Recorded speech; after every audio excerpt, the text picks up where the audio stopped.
Nah di Jawa ini ada spiritual besar dulu namanya spiritual ajaran Bhairawa Tantra. Orang Bhairawa Tantra itu kalau membunuh nggak perlu deket-deket, dari jauh udah mati, namanya santet. Kalau mau nyuri nggak perlu dari deket, cukup dari jauh, ambil gitu aja, namanya ngepet. Kalau mau nyenengi perempuan nggak perlu deket, ambil itu dari jauh, namanya pelet.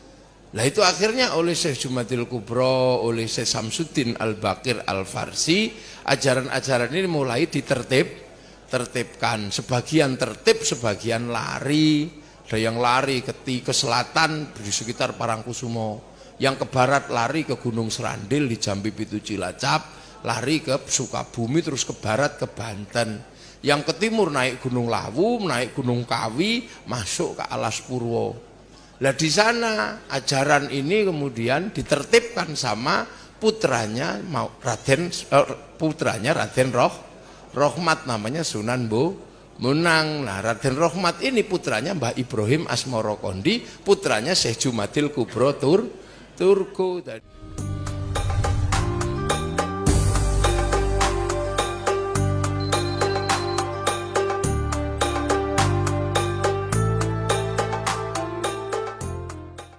Nah itulah.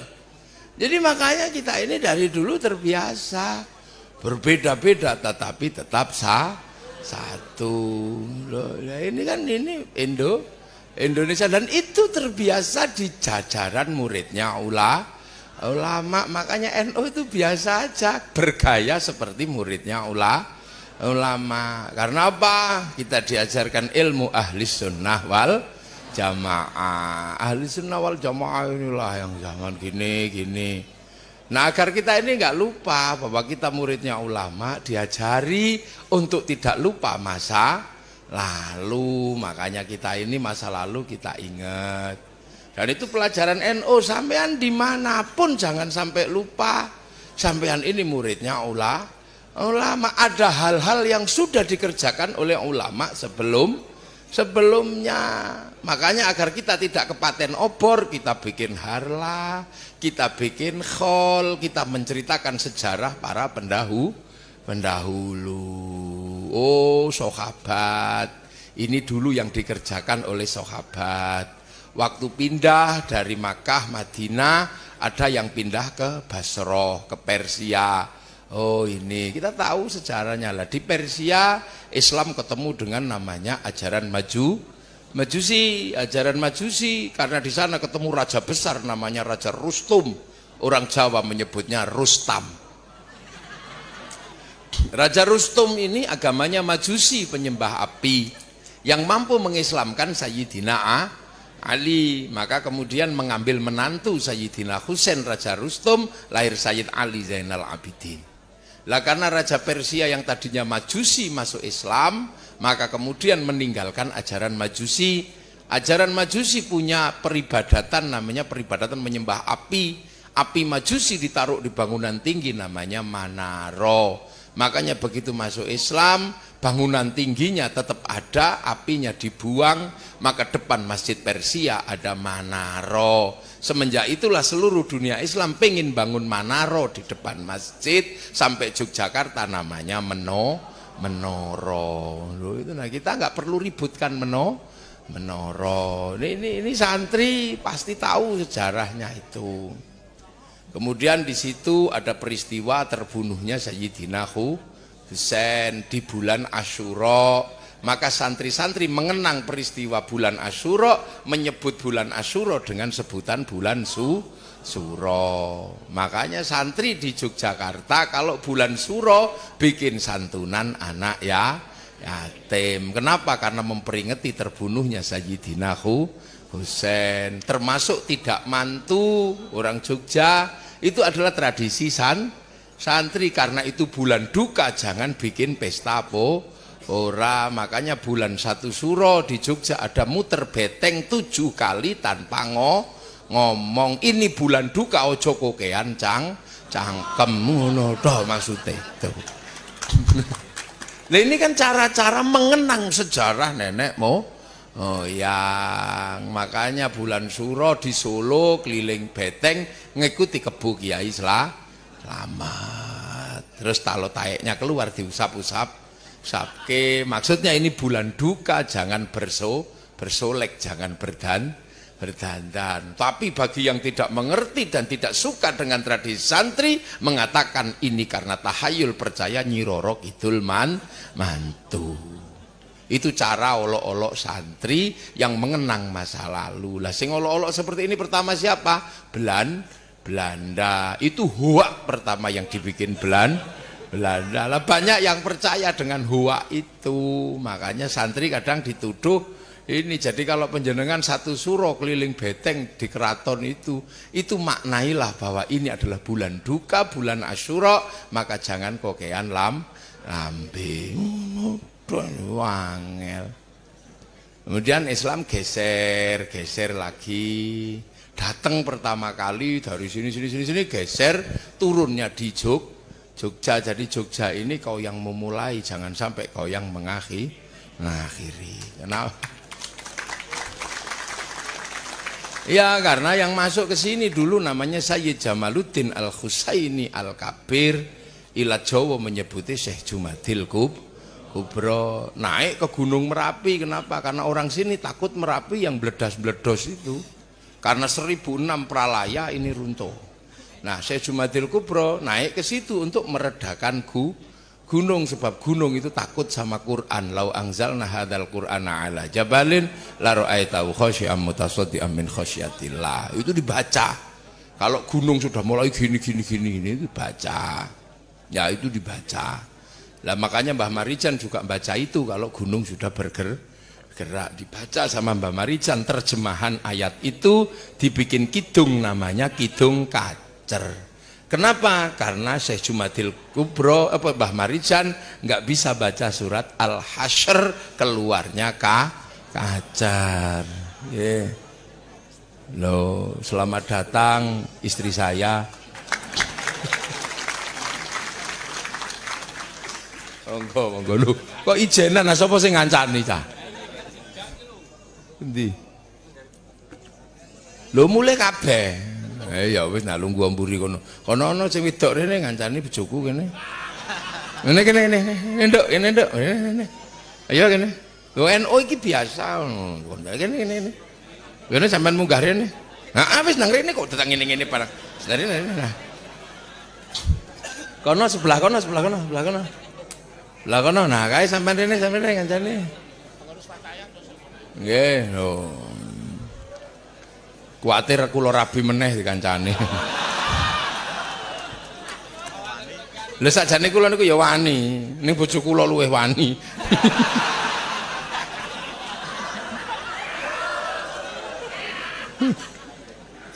Lah itu ya di sini. Lah itu di sini, jadi turun di sini Syekh Jumadil Kubro itu. Di Turgu situ. Makanya saya sedih waktu di sini saya setiap naik para kiai-kiai sepuh dari daerah yang lain naik itu ke Turgu, susahnya luar biasa. Karena nggak bisa, harus manjat pohon-pohon oyot-oyot itu. Akhirnya saya minta kepada pemerintah tolong bikinkan jalan, dan alhamdulillah insya Allah tahun ini selesai dibikinkan jalan. Tadi penjenengan besok tepuk tangan rapopo sing banter. Itu kan monumen-monumen bersejarah kita, asal usul nenek moyang kita itu di situ. Nah di situ itu waktu itu para wali, para ulama pertama datang ya. Ini menghadapi tekanan yang cukup kuat dari spiritualis di tanah Jawa waktu itu. Hebat orang Jawa waktu itu, ketika Islam datang hebat. Agama punya, apa-apa punya. Makanya kemudian akhirnya saling adu spiritual. Nah di Jawa ini ada spiritual besar dulu, namanya spiritual ajaran Bhairawa Tantra. Orang Bhairawa Tantra itu kalau membunuh nggak perlu deket-deket, dari jauh udah mati, namanya santet. Kalau mau nyuri nggak perlu dari dekat, cukup dari jauh, ambil gitu aja, namanya ngepet. Kalau mau nyenengi perempuan nggak perlu deket, ambil itu dari jauh, namanya pelet. Udah sampean aku lak wis ngomong rasa ditawakno nang didom ngono lho sampean niku. Sing dodol jajan niku lho sampean rasa tawak nang didom ku hitungane aku wis ngono kok angel. Wis sing gelem sapa ngono. Heeh wis aja percaya aku wis to, wong aku wong semene. Engko tak hitung ning mburi ngono. Wis nang didom. Wong sampean dom ngene sapa sing njaluk wong iku cilok to. Makanan CSD lah iki sing to. Lah sing purun nang ngono didom lah ngitung dhewe wis nang kono. Nggih, engko goleki aku. Nek ora petuk aku goleki bojoku. Nggih, ora petuk nang ngene kemarin nang omah. Itu. Sudah itu. Nah, itu namanya ajaran Bhairawa. Ajaran Bhairawa ini keras. Makanya kemudian Syekh Jumadil Kubro dibantu oleh ulama Persia namanya Sayyid Samsuddin Al-Baqir Al-Farsi. Lah Sayyid Samsuddin Al-Baqir Al-Farsi kemudian dikenal dengan nama Syekh Subakir. Lah itu tempatnya di Magelang. Magelang kebagian Syekh Subakir, Jogja kebagian Syekh Jumadil Kubro. Dan alhamdulillah kita udah nggak malu lah besok sana wong wis didandani. Lah orang-orang Bhairawa ini kalau melakukan ritual itu luar biasa.